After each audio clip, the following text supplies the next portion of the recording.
Hello అండి, welcome to my channel. బీరకాయల season వస్తే చిన్నప్పుడు మీ అందరికి ఎలా ఉండేదో కానీ నాకు మా చెల్లికి మాత్రం రోజు పని. మా అమ్మ పొద్దున్నే లేపి తోటలకు పంపించేది. తోటలో బీరకాయలు ఉన్నాయి, తెంపుకరా పొండి అని. మేమిద్దరం వెళ్ళి తెంపుకొని వస్తే వాటితో ఏమైనా స్పెషల్ చేస్తుందా అంటే రోజు బీరకాయ కూర లేదంటే బీరకాయ పప్పు చేసేది.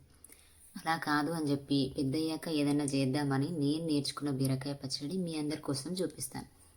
బీరకాయ పచ్చడి ఎలా చేసుకోవాలి అంటే ముందుగా స్టవ్ వెలిగించి దానిపైన ఒక గిన్నె పెట్టుకోవాలి. గిన్నెలో 2 టేబుల్ స్పూన్ల నూనె పోసి మనం ముందుగా కట్ చేసి పెట్టుకున్న బీరకాయల్ని నూనెలో వేసి ఫ్రై చేసుకోవాలి.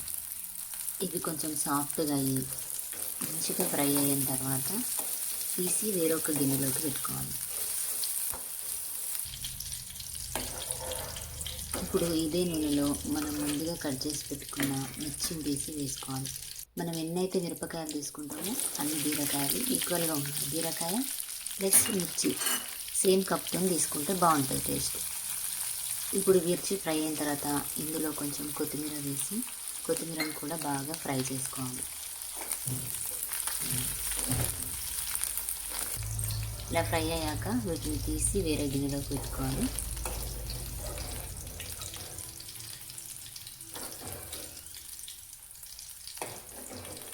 ఇప్పుడు ఇదే గిన్నెలో ముందుగా పొట్టు తీసి పెట్టుకున్న వెల్లుల్లి వేసి ఫ్రై చేసుకోవాలి. వెల్లుల్లి కూడా ఫ్రై అయ్యాక స్టవ్ ఆఫ్ చేసేయాలి.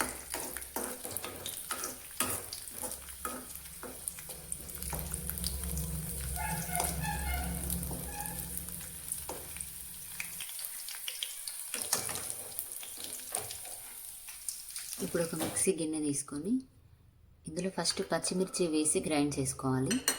పచ్చిమిర్చి ప్లస్ బీరకాయ ఒక్కసారి ఫ్రై చేస్తే పచ్చిమిర్చి మంచిగా గ్రైండ్ అవ్వదు. అందుకని చెప్పి ఫస్ట్ పచ్చిమిర్చి వేసి దాన్ని గ్రైండ్ చేసి అందులో మనం ఫ్రై చేసి పెట్టుకున్న బీరకాయ ముక్కలను వేసుకోవాలి.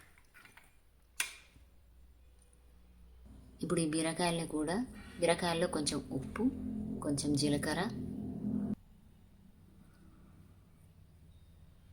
వేసి దీన్ని మిక్సీ పట్టుకోవాలి.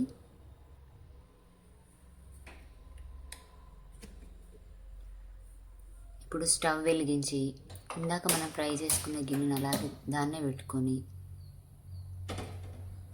అందులో ఆయిల్ వేడయ్యాక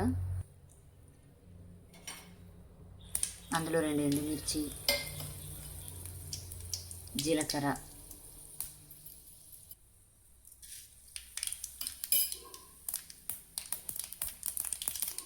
ఒక రెమ్మ కరివేపాకు, కొంచెం పసుపు. ఈ పోపులో మనం ముందుగా గ్రైండ్ చేసి పెట్టుకున్న బీరకాయ పచ్చడిని వేసి ఫ్రై చేసుకోవాలి.